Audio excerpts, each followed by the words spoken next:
following reading is from How to Transform Your Life, A Blissful Journey by Geshe Kelsang Gyatso.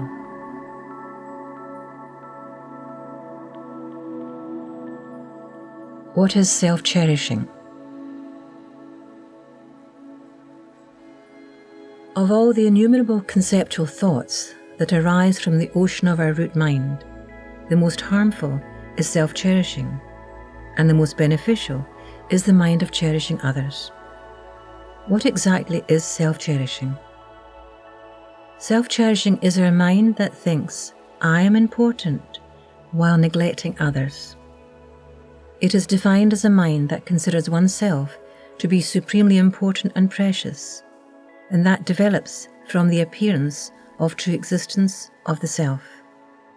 The delusion of self-cherishing is functioning in our mind almost all the time, and is at the very core of our samsaric experience. The self-cherishing mind is also the basis for experiencing all our suffering and problems. For example, when people are unable to fulfill their wishes, many experience depression, discouragement, unhappiness and mental pain, and some even want to kill themselves. This is because their self-cherishing believes that their own wishes are so important. It is therefore their self-cherishing that is mainly responsible for their problems. Without self-cherishing, there would be no basis for experiencing such suffering. It is not difficult to see how the self-cherishing we have in this life causes us suffering. All disharmony, quarrelling and fighting come from the self-cherishing of the people involved. With self-cherishing, we hold our opinions and interests very strongly and are not willing to see a situation from another point of view. As a consequence, we easily get angry and wish verbally or even physically to harm others. Self-cherishing makes us feel depressed whenever our wishes are not fulfilled. We fail in our ambitions or our life does not turn out the way we planned. If we examine all the times we have been miserable, we will discover that they are characterized by an excessive concern for our own welfare. If we lose our job, our home, our reputation or our friends, we feel sad, but only because we deeply cherish ourselves. We are not nearly so concerned when other people lose their jobs or are parted from their friends. In themselves, external conditions are neither good nor bad. For example, wealth is generally thought of as desirable, but if we are strongly attached to wealth, it will only cause us many worries and serve to deplete our merit. On the other hand, if our mind is governed principally by cherishing others, even losing all our money can be useful, for it gives us the opportunity to understand the suffering of those in similar situations and provides fewer distractions from our spiritual practice. Even if we did fulfill all the wishes of our self-cherishing, there is no guarantee that we would be happy, for every samsaric attainment brings with it new problems and invariably leads to new desires. The relentless pursuit of our selfish desires is like drinking salt water to quench our thirst. The more we indulge our desires, the greater our thirst. When people kill themselves, it is usually because their wishes were not fulfilled, but this was unbearable to them only because the self-cherishing made them feel that their wishes were the most important thing in the world. It is because of self-cherishing that we take our wishes and plans so seriously and are unable to accept and learn from the difficulties that life brings us. We do not become a better person just by fulfilling our wishes for worldly success. We are as likely to develop the qualities that really matter, such as wisdom, patience and compassion, through our failures as through our successes. We often feel that it is someone else who is making us unhappy, and we can become quite resentful.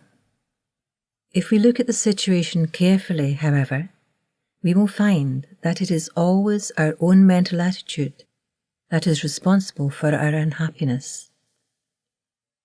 Another person's actions make us unhappy only if we allow them to stimulate a negative response in us. Criticism, for example, has no power from its own side to hurt us. We are hurt only because of our self-cherishing. With self-cherishing, we are so dependent on the opinions and approval of others that we lose our freedom to respond and act in the most constructive way. We sometimes feel that the reason we are unhappy is that someone we love is in trouble.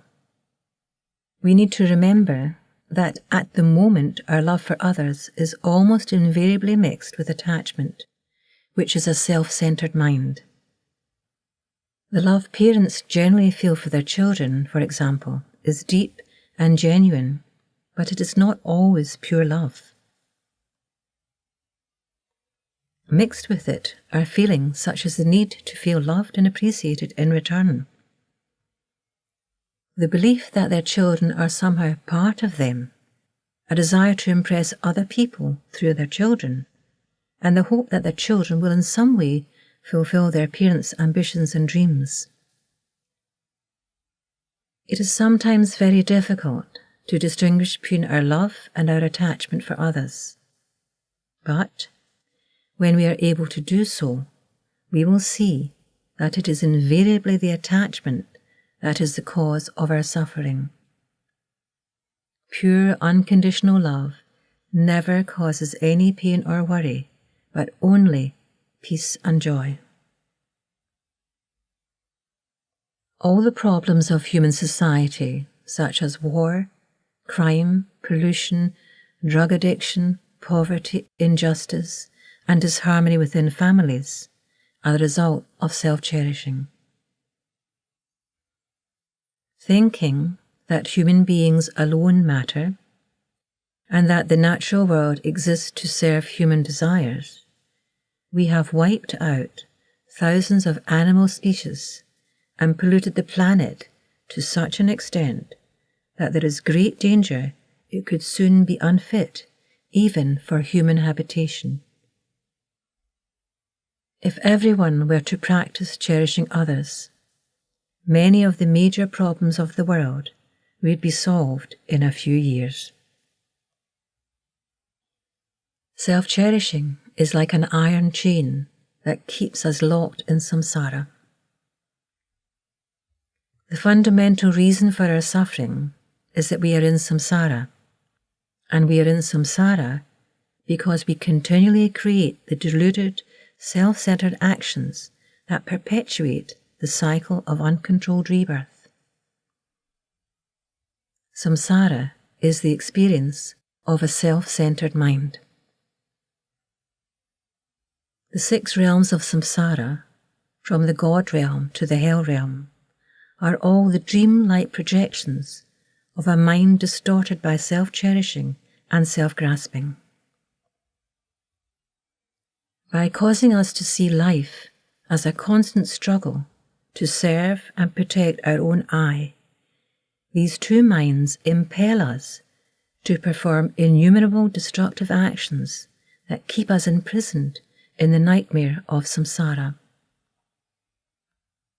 Until we destroy these 2 minds, we will never know true freedom or happiness. We will never really be in control of our mind, and we will never be safe from the threat of lower rebirth. Controlling our self-cherishing is of great value, even temporarily. All worries, anxiety and sadness are based on self-cherishing.